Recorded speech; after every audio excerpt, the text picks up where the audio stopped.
Francisco Jiménez, gobernador del Guayas, representante de Compromiso Ecuador, está con nosotros. Francisco, muy buenos días, bienvenido. Está en los estudios de la ciudad de Guayaquil.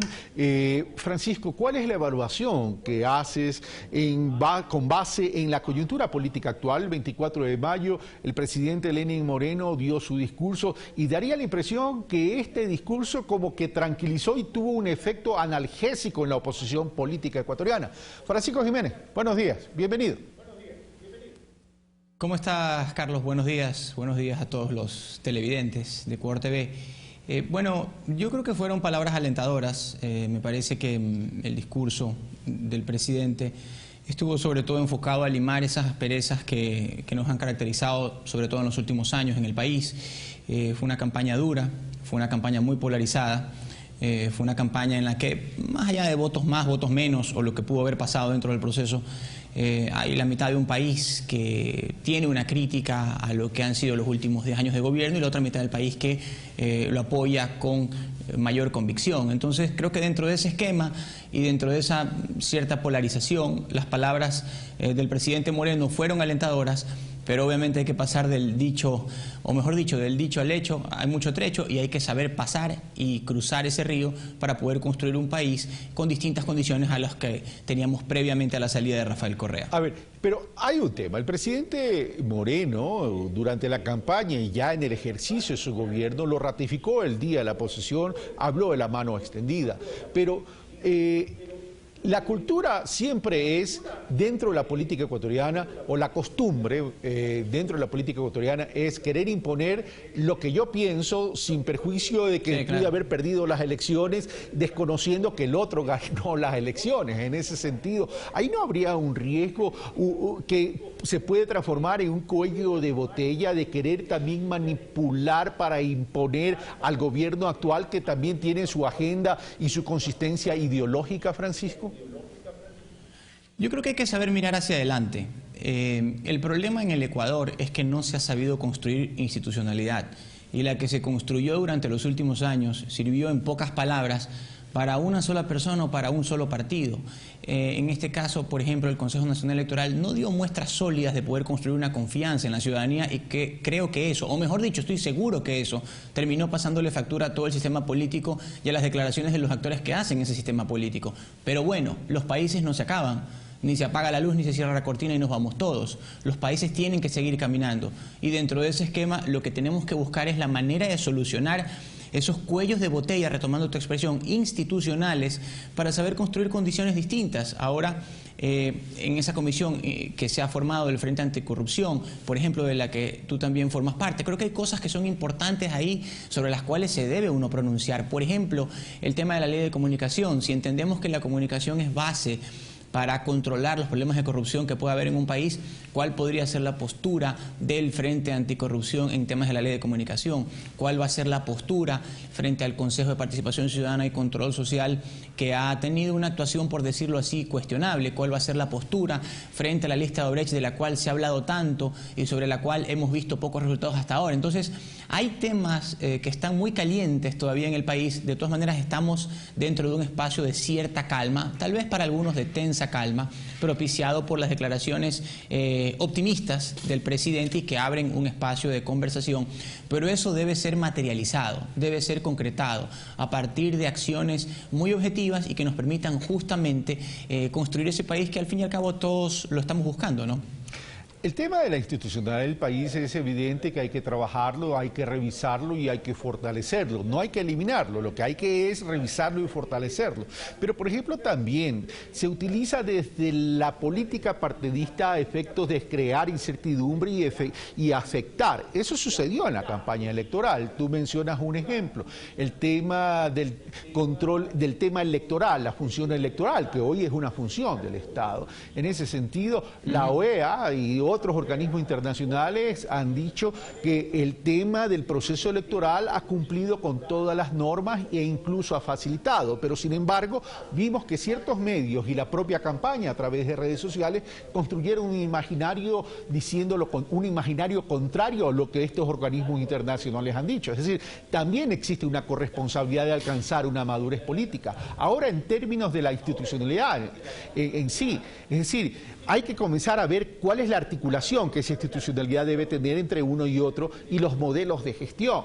Existe la madurez política de parte de los distintos actores políticos, los distintos actores de la vida ecuatoriana, para poder aportar a esto, porque cuidado también lo que la gente quiere tan solo es ver sangre, porque las investigaciones se están realizando desde varias instancias, pero hay que comenzar a revisar aquella institucionalidad, Francisco.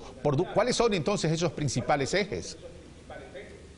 Bueno, yo pienso que hay un hecho de mayor discusión, y es que la institucionalidad, tal como se la concibió en Montecristi, con un Consejo de Participación Ciudadana que era el eje en ese momento, no ha funcionado como es debido, porque si hubiese funcionado apropiadamente, probablemente los procesos de selección de muchas de las autoridades habrían sido más transparentes y menos cuestionables. Si hubiese funcionado apropiadamente, probablemente los cuestionamientos en materia de corrupción hubieran sido menores. Los países no se hacen de la noche a la mañana, pero sí dan pasos, sí caminan en un sentido determinado. Y si nosotros miramos a nuestro alrededor, en la región, vamos a ver que países como Perú, como Colombia, que el mismo Brasil o Argentina han venido caminando en una vía determinada que les ha permitido ir solucionando sus problemas del pasado, y más allá de los avatares políticos, porque los actores políticos son lo que son. Una campaña política nunca es llena de rosas ni de flores, sino de acusaciones graves, severas y difíciles que hay que enfrentar. Pero lo que subyace detrás, es decir, el andamiaje institucional de un país, eso es lo que le da solidez y confianza a un sistema. Y por eso es que nosotros, independientemente de lo que suceda con los actores políticos, debemos permanentemente construir eso. Ahora, para responder concretamente a tu pregunta, yo creo que una cuestión sobre la que tenemos que pensar todos los ecuatorianos es qué va a pasar con el Consejo de Participación Ciudadana. Hay una propuesta, por ejemplo, de Julio César Trujillo, que dice que sería oportuno pedirles la renuncia a todos ellos y seleccionar a nuevos funcionarios al frente de esta institución, de este poder. Habrá que ver si eso es lo idóneo, pero en todo caso yo creo que sí es oportuno darle una respuesta a la ciudadanía en ese sentido. Y me parece que la estructura de tres poderes, legislativo, ejecutivo y judicial, termina siendo algo más eficiente que aquella estructura de 5 poderes que hasta ahora es la que ha venido funcionando desde la Constitución de Montecristi y que ha tenido muchos cuestionamientos por parte de la ciudadanía. Entonces yo pienso que sobre eso habría que pensar y reflexionar para tomar las decisiones más sensatas y que más le convengan al país, independientemente de la coyuntura política, que siempre es algo cambiante. Ahora, tú pones de ejemplo Colombia y Perú.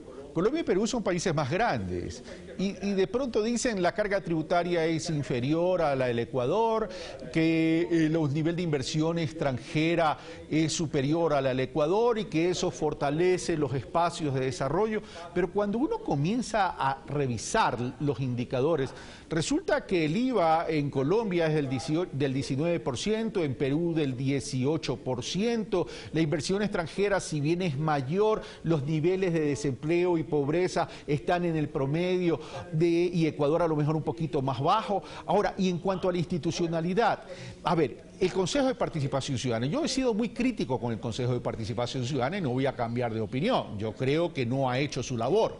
Ahora, pero ¿pasa por el tema tan solo de selección o pasa por activar mecanismos realmente de participación ciudadana, Francisco? Considerando que la participación ciudadana no se la corporativiza, que hay que buscar ciudadanía organizada, sí, en efecto hay que buscarla, pero también ahí existe una corresponsabilidad. ¿Qué pasa con los territorios? ¿Qué pasa con la sumatoria de territorios donde puede existir participación ciudadana efectiva y presionar a un desarrollo descongestionado y desconcentrado? A ver, son temas complejos, son temas que no se pueden arreglar de la noche a la mañana. Retomando un poquito el caso de Colombia y de Perú, son países, claro, con mercados más grandes, pero son países también que han tenido problemas más profundos. Hasta el día de hoy Colombia, con esas explosiones que hubo la semana pasada en un centro comercial, hasta el día de hoy Colombia tiene un problema serio de guerrilla. Perú ya los ha solucionado, prácticamente los ha eliminado, pero tuvo una guerrilla muy sangrienta con Sendero Luminoso que costó miles y miles de muertos, sobre todo allá por los años 90, finales de los 80, comienzos de los 90. Afortunadamente nosotros en el Ecuador no hemos tenido esos problemas tan profundos, entonces desde ese punto de vista hemos tenido un poco más de estabilidad que creo yo no hemos sabido aprovechar.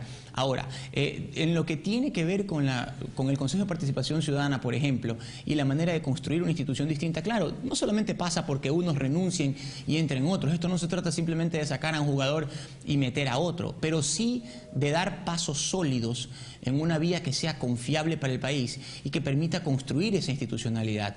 Yo creo que tenemos que revisar las funciones de ese Consejo. Por ejemplo, el Consejo de Participación Ciudadana ha tenido un rol fundamental, o mejor dicho, no ha tenido el rol que nominalmente tenía, que es el de luchar contra la corrupción. Y me parece que eso es algo, ese capítulo es algo que tiene que revisarse. Es decir, vamos a empoderar a una institución para que haga algo, pero si no lo hace, ¿cuáles son las consecuencias de eso? Debe haber una responsabilidad política. Y la otra cosa que yo pienso es que la Asamblea también debe retomar ese rol de fiscalizador que, por ejemplo, fue inexistente en el periodo pasado. Hoy el país, la construcción del país exige que la Asamblea tenga a su vez un rol responsable de fiscalización y de transmisión de esas demandas populares hacia los estamentos de poder que permitan a nosotros sacar, que nos permitan a nosotros los ciudadanos sacar conclusiones válidas sobre lo que está sucediendo en los puestos públicos. Francisco, pero insisto, no son cosas que se hacen de la noche a la mañana, pero sobre las que sí se puede dar pasos sólidos, por ejemplo en el Consejo de Participación Ciudadana, por ejemplo en la Asamblea y por ejemplo con la fiscalización que todo el mundo aspira, pero que sea seria y responsable, no que busque sangre, como tú bien dices. Francisco, es evidente que a partir de las distintas instancias del Estado ecuatoriano o del sector público, ya vemos así, tiene que repensarse, revisarse y fortalecerse y corregir. Pero, ¿qué pasa? Y con esto termino, Francisco. ¿Qué pasa con la corresponsabilidad en la sociedad civil? Es evidente que también tenemos que cambiar el chip, porque también tenemos esa corresponsabilidad. Y en ese sentido, ¿no creerías tú que deberíamos entonces de comenzar a trabajar profundamente un cambio radical en la visión de la sociedad civil en cuanto al rol que tenemos en el desarrollo del Estado, en cuanto al rol que tenemos en cuanto a establecer procesos de transparencia y en cuanto al rol que tenemos en la lucha contra la corrupción? Por supuesto que sí. Es que lo uno no existe sin lo otro. El poder sin ciudadanos no puede formarse. La ciudadanía sin la posibilidad de aspirar al poder también es vacía, porque no bastaría solo con informarse, no bastaría solamente con cuestionar, hay que también buscar participar. Por lo tanto, sí, yo estoy completamente de acuerdo en que se necesita un espacio de corresponsabilidad y los actores políticos son a veces esas correas de transmisión, esas cajas de resonancia que permiten hacer llegar las aspiraciones de la ciudadanía hacia los estamentos de poder.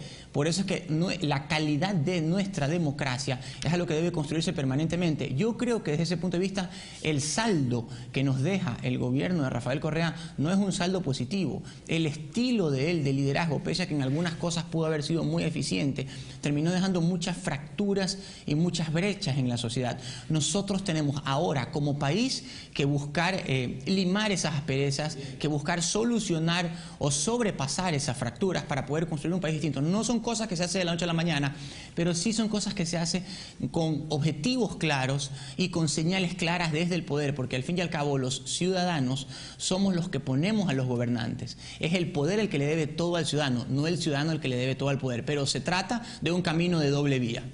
Francisco Jiménez, muchas gracias por estar con nosotros. Un abrazo. Gracias, Carlos. Bueno, esto fue Pensamiento Crítico y como siempre, las conclusiones son de ustedes, simplemente facilitamos insumos para que ustedes sigan con el análisis, sigan con el debate y a propósito, asumiendo la responsabilidad desde la sociedad civil, qué rol quieren jugar. Un fuerte abrazo.